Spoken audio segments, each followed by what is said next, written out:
Hello and welcome to our noon edition of Arirang News on this June 3rd, Election Day. I'm Peunji. As the 9th nationwide local elections continue across the country today, voters are heading to polling stations to cast their ballots. Voting began at 6 a.m. and will continue until 6 p.m. today. We have our correspondent Jung Il-im at a polling station in Seoul. So Il-im, what's the atmosphere like there at this hour? Good afternoon, Inji. I'm standing outside Sangdo Sadong Community Center in the Dongjaku district in Seoul. It's just afternoon, so we can see the polling station is crowded with lunchtime voters. I got to speak with some voters today. We wanted our vote to help make the country a better place and think voting is something everyone should do. We are expecting a child, and that's expensive. So we paid close attention to policies related to childcare support and family welfare. Now that we're expecting a child and both working, issues like maternal leave are especially important to us. We hope there will be greater efforts to improve and better promote these benefits for working families. What's most important is electing a capable mayor for Seoul. I believe voting is one of the most important responsibilities. I'm over 70 years old now, and I've never missed an election. Right, so Il-im, there is about 6 hours left before voting closes. For those who haven't had the chance to vote yet, are there any tips to keep in mind? Yes, Inji. So in order to vote, the most important thing is identification. Voters must bring a government-issued valid ID card or mobile ID app. Unlike early voting, where voters could visit any station, today they can vote only at their designated station, which is based on their residency address. Your station can be checked on the National Election Commission website or in the notice that was mailed to your home. For foreigners, you can vote if you have permanent residency here in Korea, but you have to have lived in the country for at least 3 years. Lastly, voters are not allowed to take photos of their ballots inside polling stations. Marking more than one candidate will also invalidate your ballot. That's all I have at Sangdo-dong. Back to you, Lindsay. All right, that was our correspondent Jung Il-im reporting from a polling station in Seoul. And for more on how this year's election is playing out, let's turn again to our Park Konu at Arirang's Extended Reality Studio. So Konu, tell us more. Welcome back to Arirang's Extended Reality XR Studio to take a closer look at voter turnout. So, starting with voter participation, according to data from the National Election Commission as of 11 a.m., voter turnout stood at 15%. That's 3 percentage points higher than the previous election. Out of the 44,649,908 eligible voters, that is, those born on or before June 4th, 2008, and also excluding early voters, over 6.7 million people cast their ballots as of 11 a.m. today. And now it's just past 12, even more voters will have cast their ballots across the country. The National Election Commission will announce the final voter turnout after voting ends at 6 p.m. today, with the potential turnout rate to be released at around 8 p.m.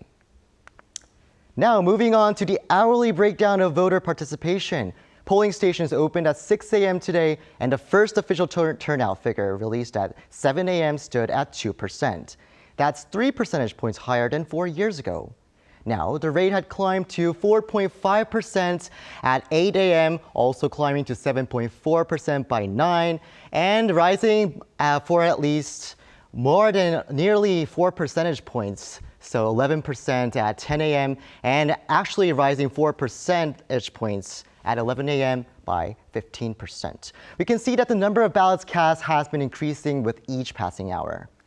And adding to that momentum is this year's record high early voting turnout of 23.51%. And that figure will be reflected in the overall turnout from 1 p.m. Now we turn to the voter turnout by region. Of the country's 16 cities and provinces, Daegu City showed the highest by nearly 19%, exactly 18.9%. And Daegu typically sees high voter turnout on election days, while turnout during early voting is comparatively low. We also have Gangwon-do province in the upper region at 17.7%. And we also have Gyeongsang-buk-do province, 17.6%, the next highest after Daegu City. At the other end of the spectrum, we see that Jeonnam Gwangju United Special City at 11.4%. We also have Jeollabuk-do Province 11.9%, while Sejong City in the middle is 12.9%. Regions in the Jeollado provinces and Gwangju City see comparatively low participation on election day as more people vote early.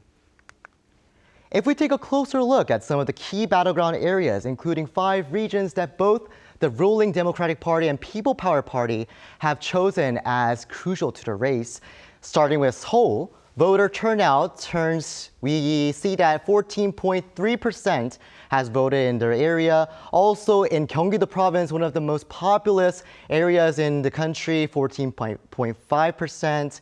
And if we come down a little bit, we have Gyeongsangnam-do province standing at 17% right now. Also in Busan City, the second largest city in Korea, 15.5%.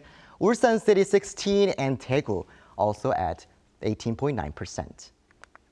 And finally, let's take a look at voter turnout in previous local elections. In each of the past 5 elections, voter turnout has exceeded the 50% mark.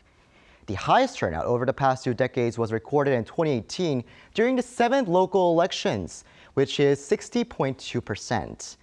That means more than 60% of eligible voters cast their ballots during that time. The most recent election saw the lowest turnout finishing just above 50%. However, with this year's early voter turnout running nearly 3 percentage points higher than in the previous election, attention is now on whether overall voter turnout will also surpass the previous figure. And we'll get a clearer picture after 1 p.m., and that's when early voting ballots are incorporated into the official turnout tally. And we'll be back at 4 p.m. Korea time with more updates. Back to you, Inji.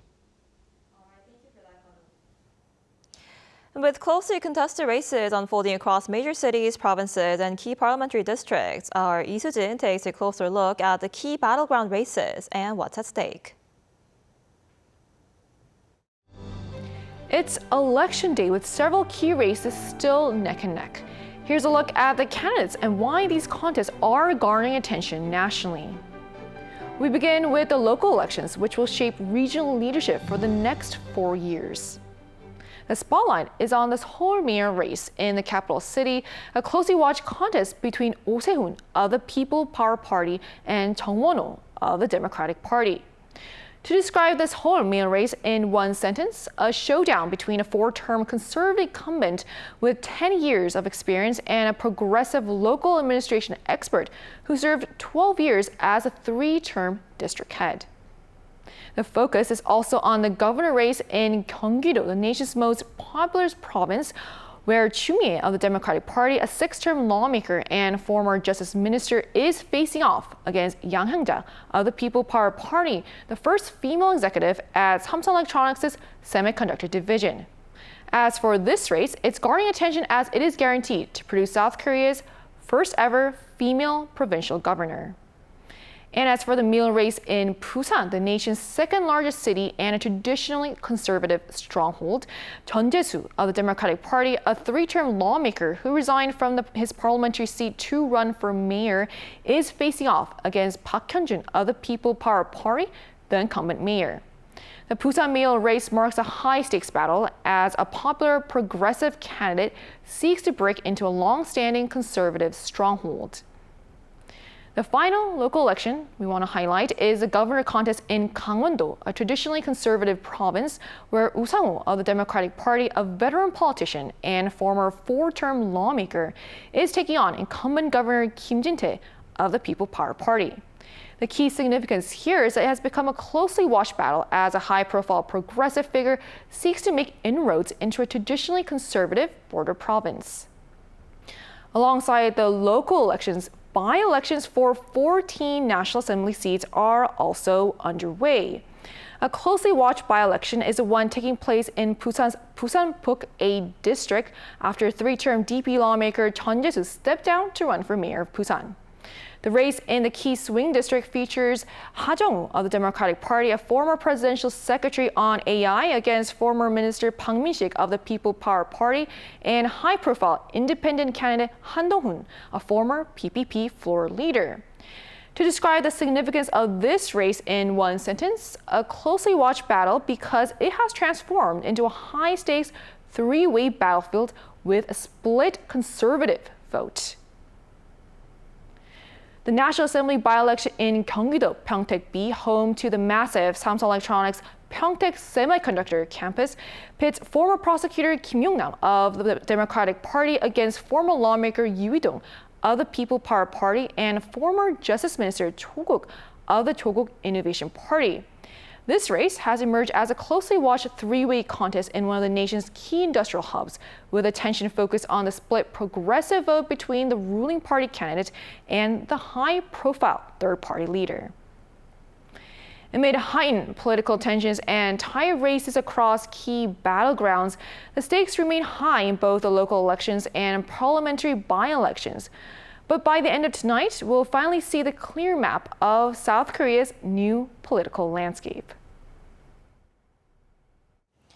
And this year's election is considered one of the country's most complex ones due to the number of local leaders chosen at once. Our Park Juna reports on the detailed voting process. Coming exactly 1 year after the 2025 presidential election, voters in Korea are heading to the polls for the 9th nationwide local elections. In most parts of the country, eligible voters aged 18 or older will be handed a total of 7 different colored ballots to elect positions, ranging from provincial governors to local council members. Voters in Sejong City and on Jeju Island, which operate under special administrative systems, will receive just 4 ballots. Some 150,000 foreign residents can vote. To qualify, foreign nationals must have held permanent residency for at least 3 years and be on their local foreigner registry. While early voting was available at any polling station nationwide, voting on election day works a bit differently. Voters must bring a valid ID card or mobile identification app and vote only at their designated polling station based on their resident registration address as of May 12th. Polling stations across the country will be open from 6 a.m. to 6 p.m. To keep things organized, the voting process is split into 2 rounds. In the first round, voters receive 3 ballots, a white-colored ballot for metropolitan mayor or provincial governor. The light green ballot is to choose the superintendent of education, and the actual ballot is to elect the head of the local district, city, or county. In the second round, voters receive the remaining 4 ballots to select local council members. The light pink and sky gray ballots are used to elect local constituency council members at both the broader provincial and tighter district levels. Lastly, the sky blue and cream ballots are for proportional representation representatives. When voting, you must choose only one candidate or party per ballot. Marking 2 or more names or parties will instantly invalidate your vote.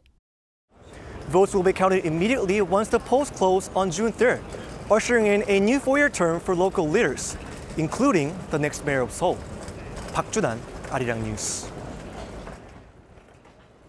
So voters across Korea are heading to the polls today for the country's 9th nationwide local elections. But why do local elections matter? Our Kim Jun-ho explains more. On June 3rd, Korea holds its nationwide local elections where voters choose the leaders of their communities. While some decisions are made on a national level, everyday issues like transportation, education, and housing are often handled locally. Let's take the capital, Seoul, as an example. Whoever wins the race for mayor will help shape the daily lives and livelihoods of more than 9 million Seoul residents. Backed by a budget of around $33 billion this year, the mayor determines the direction of the city's policies and spending priorities. It's not just mayors who are elected. At the local level are heads of smaller districts, cities, and counties who handle services closer to daily life. Council members are also elected at both the metropolitan and local levels to oversee government affairs. Some ballots are cast for political parties rather than individual candidates, with proportional seats allocated in both metropolitan and local councils based on each party's share of the vote. The final ballot goes to a superintendent of education who oversees local education policy. Local elections are often seen as a barometer of public sentiment toward the sitting government. They can also serve as a stepping stone for future political leaders with the number of national figures having built their political careers in local office. Given their close link to community issues, some foreign residents are also eligible to vote, unlike presidential or parliamentary elections. Above all, local elections carry deeper meaning as a foundation of democracy, offering residents a direct voice in local issues. While national politics often dominates the headlines, local governments and councils can have a real impact on the day-to-day lives of local residents. 김준호, 아리랑 뉴스. 집값도 사실 수도권 가격이 너무 높은 편이고 주거도 대부분 수도권에 포진되어 있는 편인데 이걸 조금 가격을 조정을 하고 지방에도 살 수 있도록 인프라를 구축해주는 게 맞지 않나라는 생각을 하고 있습니다. 일단 일자리를 늘리는 게 중요하다고 생각해서 그 지역 내에 있는 고용을 창출하냐 못하냐 좀 그런 것들을 중점으로 보고 있습니다. 일단 지금 금전적인 거는 많이 해주시는데 일단 돌봄이나 이제 아기 같은 경우 교육이나 이런 게 일단 서울이나 대구는 좀 너무 많이 차이 나서 조금 뭐 평준화 시켰으면은 좋을 것 같아요. 그리고 우리 종합병원이 하나 있었으면 좋겠어요. 부여는. 예, 저 대전까지 나가야 되고 그리고 이런 사람 다리 이렇게 불편한 사람은 누가 싫어다지 하고 모든 게 불편한 거 많아요. 인기 있는 정책 말고 좀 더 길게 보고 혹시나 이번에 당선되신 분 그 다음에 어떤 분이 오더라도 조금 더 연속성 있는 정책이었으면 좋겠습니다. And now for more on the broader political implications of this year's election, we're joined today by John Delury, visiting research fellow at Ewha Women's University and senior fellow at the Asia Society. Dr. Delury, thanks for coming in today. Yeah, pleasure.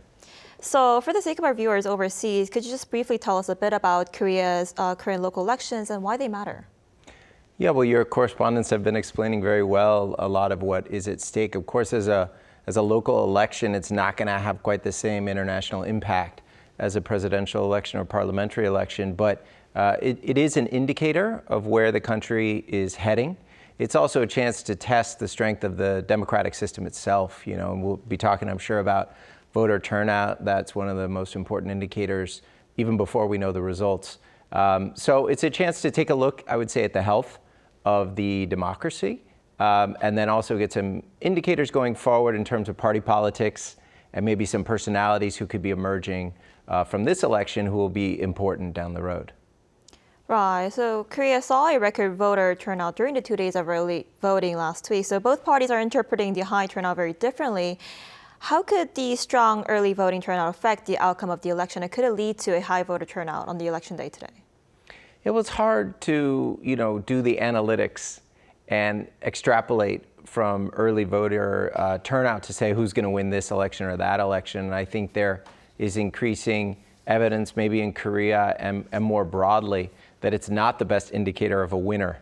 Although, as you say, probably each party is going to, see the result that they hope in the statistics. I think at this point what we can say is it is very encouraging to see the high percentage of early voter turnout, and also so far in your reporting that today is going well, and maybe the election overall will exceed previous years. I think that's really the key number, is when you look at the composite turnout rate. There are all kinds of reasons that people might vote early.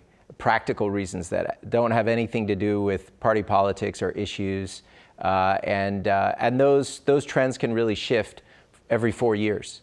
And so I think we should be hesitant about extrapolating from those percentages. Again, the important thing, I think the broader significance, is that the turnout rate looks high, and what that tells us is that South Korean citizens do have faith in their democratic system. They may be happy with things and want to keep incumbents in charge, happy with things and want to get rid of incumbents and send a positive message about the presidential administration, the ruling party.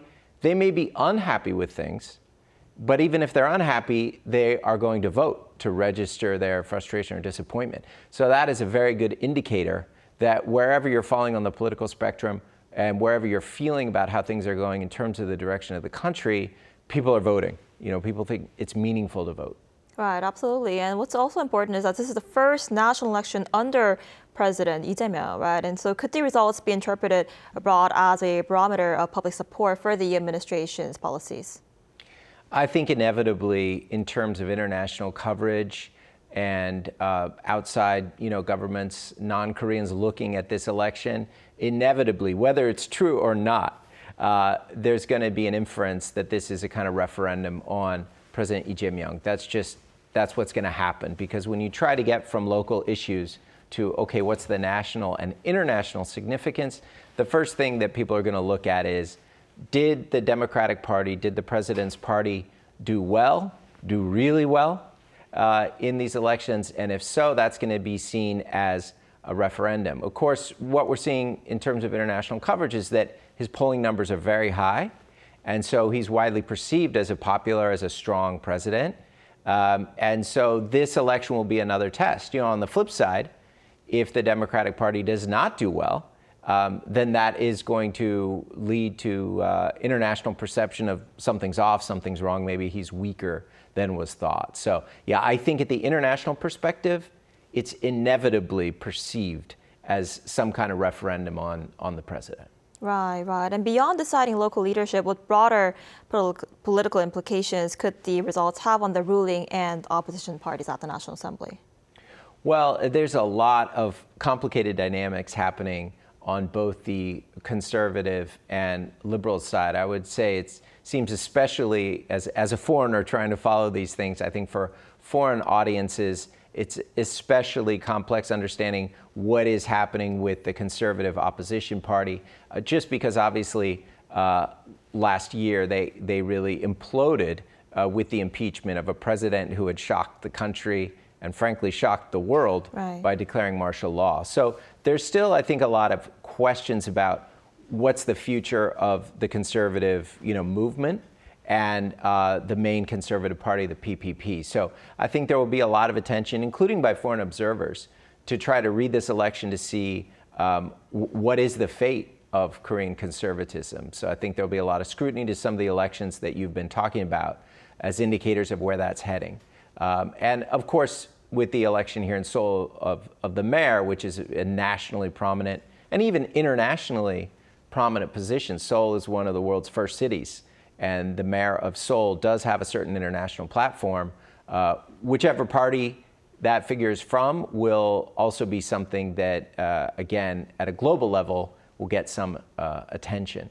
I think it's a little more orderly on the liberal end because you do have a popular president, for the Democratic Party in Lee Jae-myung, who looks to have, consolidated his strength fairly well.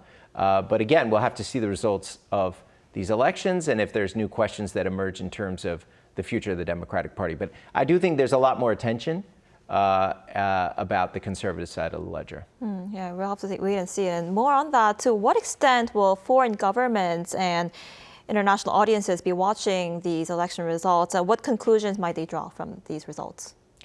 Well, I think we have to be realistic here in terms of foreign governments. Of course, they'll be monitoring this election, but in the hierarchy of Korean elections, you have the presidential election, you have the National Assembly, parliamentary elections, and you have the local elections. So I've seen international coverage. The New York Times, for example, wrote up something, a preliminary report, and there will be more at that level in terms of paying attention to it. But still, I think foreign governments fully understand that this is not a national election, and so they're not going to overdraw their conclusions about what it means. I think another international audience that's interesting to consider is not so much about governments, but about citizens globally. We are living in a moment of history where there are serious doubts about the future of democracy itself. And if you do, look at some of the research by political scientists, by civic organizations, again, globally,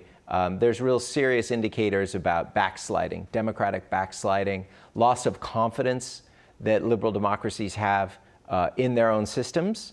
And so in that sense, I think this election and Korea in general is very important. Korea has a lot of soft power, as we all know. And it's not just limited to music and TV and film. It's also about the political system. And so showing the health, the vitality, the integrity, for all its flaws, like every democracy, of the system, I think that's an important global significance of today. I think there are civic groups who monitor democracy are going to be paying attention to this election. Right. So do these election results have any implications for Seoul's approach toward North Korea, perhaps, or other foreign policy challenges, especially if they are viewed as a referendum on the administration's broader policy direction? Yeah, I think, in terms specifically of the North Korea challenge, that's a huge challenge. That is a national challenge, and that's not something that locally elected officials have too much room to move on. If things were to improve in the inter-Korean space, you could see, and we've seen in the past, we saw in 2018, for example, when the relationship was better between the two Koreas, you can start to see provincial and a mayoral level engagement, between the two Koreas. So that's one space to watch. I wouldn't say that's going to happen anytime soon, but down the road, if things changed at the high political level, you could see local involvement, local governments getting involved in that way.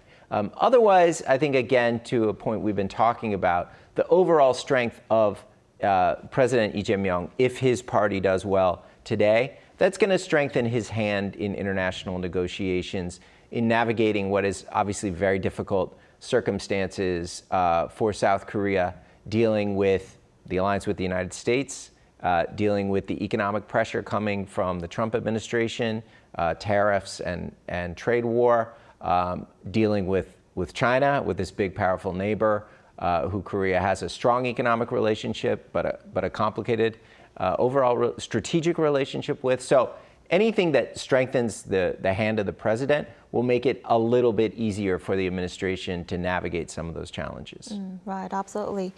All right, we'll have to see how that goes. Dr. Dillery, thank you so much for coming in today. We appreciate it. Yeah, it's a pleasure. On May 10th, 1948, we stood in lines with no end in sight, holding an unfamiliar piece of paper in our hands. It was Korea's first election, held under the watch of the United Nations. A nation's longing for democracy filled the ballot boxes, driving voter turnout to a remarkable 95.5%. Since then, countless elections have come and gone. Through moments of hardship and change, one thing never wavered: our passion for democracy. And we kept asking ourselves, how can more people take part more easily? One answer was early voting. Today, all you need is your ID. On the way to work, at the airport before a trip, anywhere in the country, your vote can reach the ballot box wherever you are. Technology changed the process too. Long nights of ballot counting gave way to faster, more accurate automated systems, making elections more transparent and trustworthy.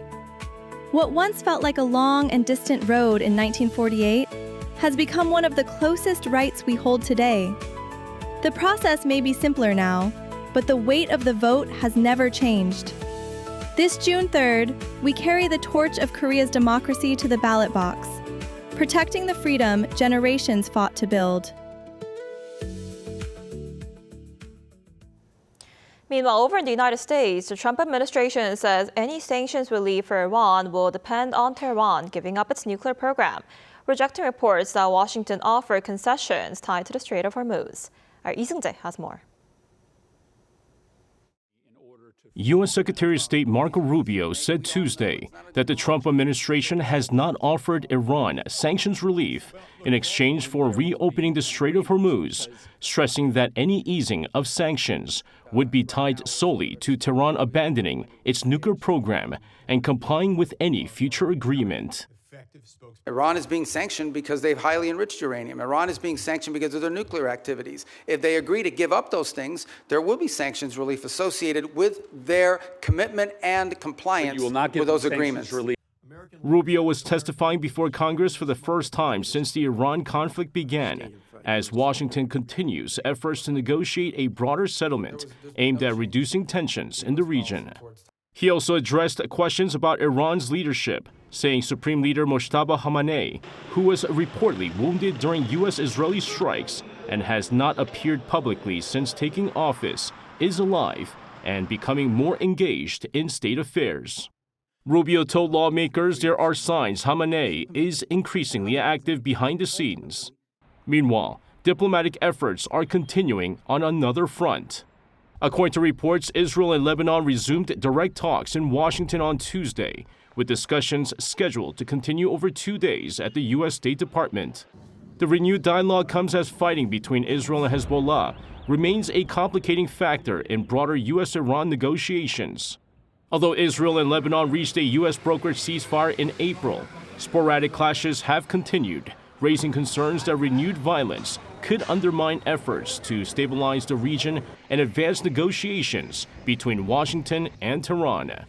이승재, 아리랑 뉴스.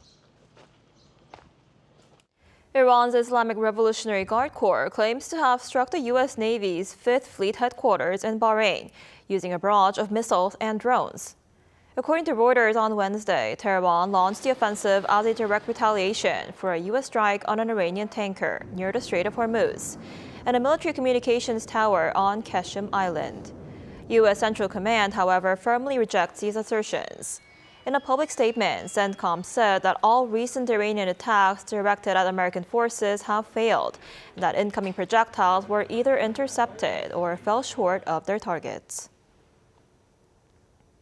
U.S. Trade Representative Jamieson Greer has pointed to South Korea's steel industry as an example of what he calls government-driven economic intervention, as the Trump administration continues to push for a new global trade framework.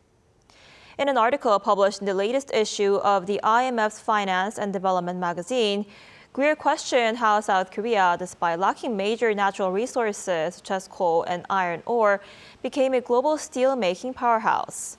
Greer argued that government interventions have distorted global trade, creating persistent trade imbalances between nations. His remarks come as the USTR investigates South Korea, China, Japan, and other trading partners over alleged unfair trade practices, a move that could pave the way for additional tariffs. And now that's all we have for this noon edition of Arirang News. We'll be back at 4 p.m. Korea time. Thanks for watching.